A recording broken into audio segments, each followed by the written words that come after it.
Hey guys, welcome back to the show. Today is November 26th, 2019.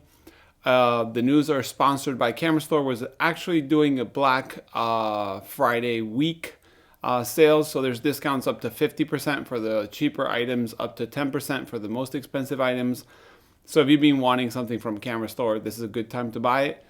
They do move a lot of merch at this time. So if you were looking for something or you had your eye on something, you better be quick because they do sell out of a lot of stuff very fast. Every time I wanted a lens and I see the black sales or whatever, it's too late to when I see it and I actually can buy it. So yeah, sponsored by Camera Store. Thanks Camera Store for that. So this past week I've uploaded a Tetenal Opinion video. And I want to say the little magic box in the news, when I do the news, I try to be as impartial as I can. And then I make these opinion videos where I say what I think about things that I see in the market or from brands and whatever. So if you haven't watched it and you're interested in my take on the magic box and Tetenal or new Tetenal's, business plan right now, you can watch that video. We can discuss there. We're going to keep the news as the news.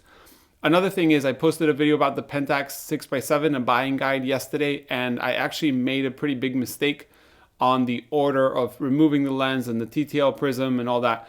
So YouTube won't let me replace the video with a new file. So I'm going to record the mistaken part properly and take down that video and post it again. So for those who have already watched it, sorry, you're going to have to watch it again, or you're going to see it on your subscription feed again. But I'd rather have proper information out there than have some mistake and maybe someone breaks their chain in their Pentax 6x7. Also, thanks to one of my Patreons that's been helping me understand it because I just continued to mistaken how was the order because I read the instructions and I was misreading, whatever. Thank you for that. So that's for that. Another thing is I have been changing camera gear for my videoing. And I found a second body which I want to use for a different angle, sometimes for the top angle and such. And I'm a little short of that, so I did a little postcard prints that I will be putting on a link below at my store. Also, there's a couple of prints still there from the RA4 and the black and white from certain videos. There's going to be more coming into the store very soon because I'm going to be doing more darkroom work.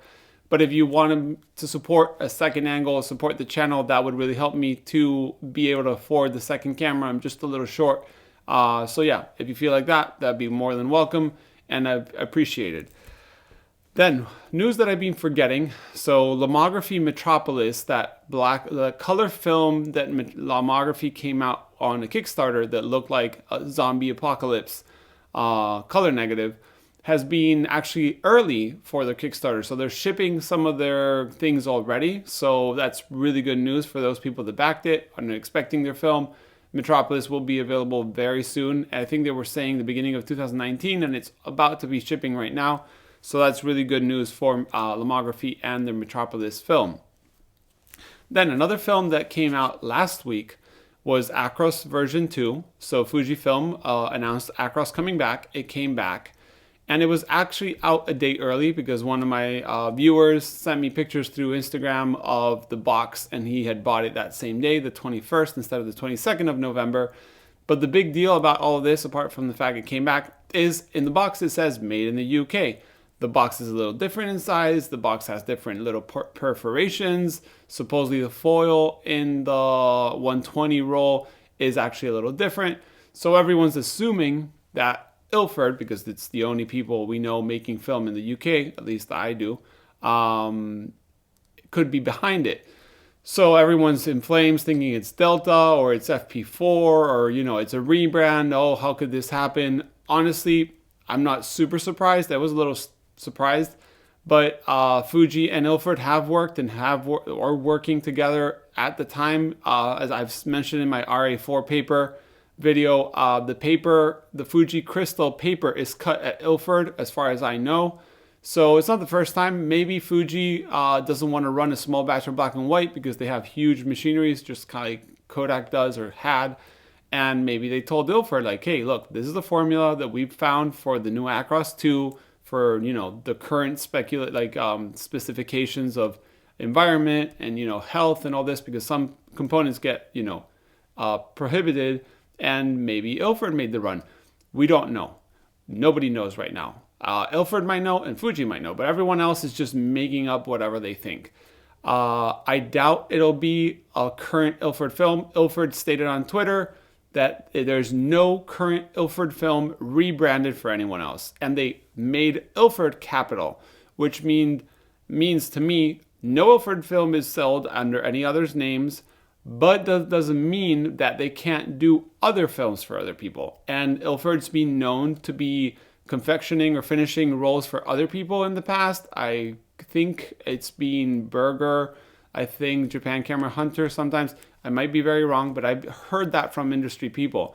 I don't know if they're currently doing that right now, but they have before. Also sometimes FOMA, stuff like that. So don't be surprised at people supporting each other in the companies. And I actually think it's a good thing. I wish Fuji was making the film in Japan and doing tons of film and all this, but to be safe, to say that they're working together means that maybe future things can come. If Acros II sells well, maybe Fuji will end up thinking about making something else, even if it's collaborating with Ilford. So good news, honestly. Not surprised. A little, sad about it, but I'm not surprised. So that was the big news. If I ever get confirmation of what it is or who is actually really making it, I'll let you guys know in the news. Then another Kickstarter project, the Pixl-ltr from Hamish Gill, is actually shipping. I was a backer. I got the email confirming, for me to give my proper address, which hasn't changed, and they're going to be shipping. So hopefully we'll have the digitizing little mask from Hamish Gill very, very soon. I'll be making a video on that the moment I get it. Just so you know, if you have any doubts on that, let me know.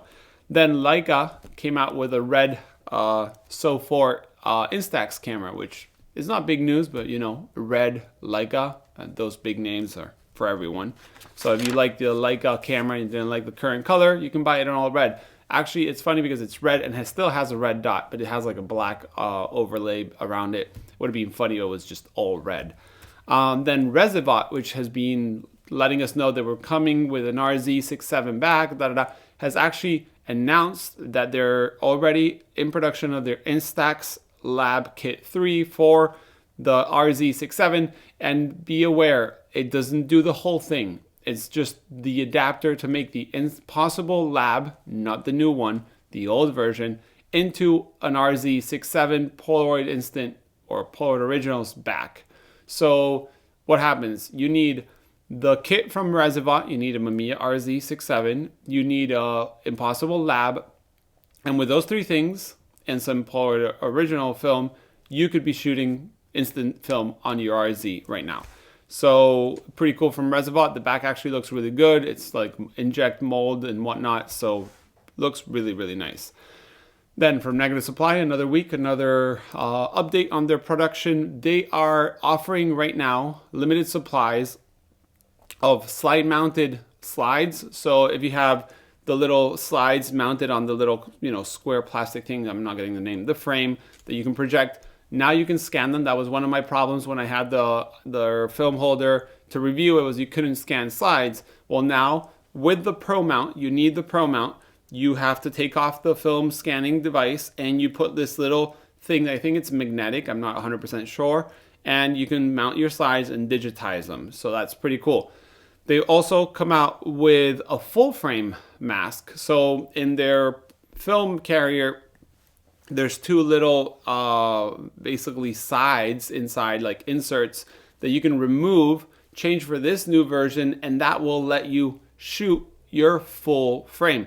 And it used to be the full frame with a bit of the negative border. Now you can shoot your full frame in the full height of the film. So 35, it's 35 millimeter actually. The whole sprocket thing. So you can shoot with sprockets. If that's your thing, now you can do it with these little two rails. You will need your film, holder, but it's pretty cool. And also they are rolling out limited quantity amounts of 4x5 mask.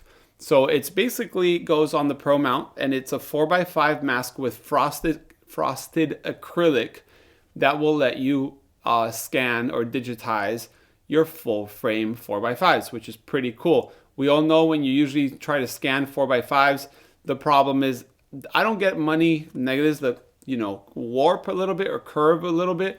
But if you do, that might be an issue. I don't know if they figured out some solution for that. But if it's flat, another problem you have is negative Newton rings, which is a really big problem. But the frosted acrylic and shooting with your digital camera from the top should address that. So those three things are in limited quantities right now in stock, but they'll for sure restock very soon.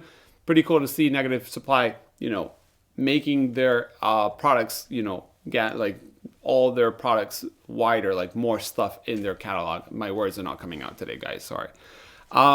So just so you know that. Then we have from 20th Century Cameras, we have a 4x10 insert or reel for the Patterson Super System 4. So if you've been following, they're 3D printing these film reels for large format and other stuff. And one of the things is 4x10 is a pretty pain to load into any tanks. I use a Jobo 3005, but it's uber expensive and it does great job, but you need a Jobo too and whatnot. So now with this 4x10 reel, you can use a Patterson Super System 4 and develop your 4x10 shots. If you've never shot 4x10, it's really fun. I highly recommend it. And you can use this device. Then Kodak issued a little statement on Twitter, which the Xtol developer has been having some problems. Supposedly, some of their batch of the 2019 0809, so if you have, I'll put the letters here. If you have one of those batches of Xtol, it could be a dud, so you will develop and have nothing. So I read from the FPP project that supposedly Xtol has part A and part B. Never used it, so I can't tell you. I'll trust them. And a lot of people sold by accident part A and part A, so there's no, developer there. It's just kind of like some other components. Or part B and part B, and then it also not a developer. You need A and B. So supposedly if you have A and B, you're fine. But just in case if you're scared, just dispose of it properly and buy some Xtol that comes with A and B and not that number. Then, as always, there's a little video I watched during this week that I really enjoyed, and it's the Joe Van Cleave video doing positive RA4 with camera dactyl, Ethan Moses, part 2, and they discovered how to take away some of the texture that came out in the prints, and that's pretty cool. Positive RA4 film pictures are pretty rare, and I think really cool, so I'm trying to see if I can start myself and show you guys. So yeah, guys, that's the news for this week. As I said, if you want to buy a print or a postcard for Christmas, I'll send you a little nice message to support me getting a second body for the news and other videos. Actually, not for the news, but other videos. I'll leave the link below. If you want to become a Patreon, also helps. But yeah, thanks for everyone. As always, you have an email to send me any information below. Thanks for watching. See you next week.